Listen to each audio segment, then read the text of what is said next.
EGM-350CNC Mitsubishi Conversational Control. Selecting and setting up of the wheel. For this example, we chose the Y-axis. Wheel shape selection. We will pick a tapered wheel for this example. This is self-explanatory.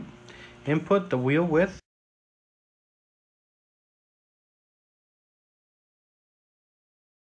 the wheel diameter,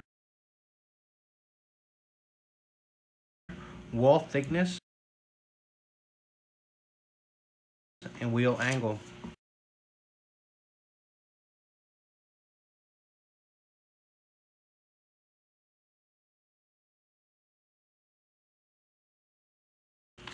Then manually jog the dresser to touch the OD of the wheel.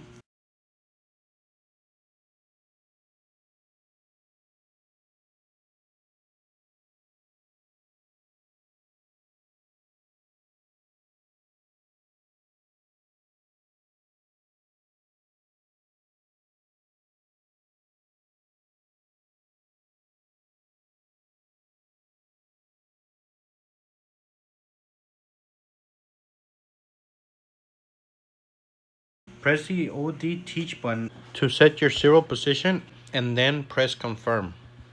Press dress select page and fill out options as needed. Dress amount per passes and the feed rate. Number of passes and repeat process for the face dress. That concludes the wheel setup.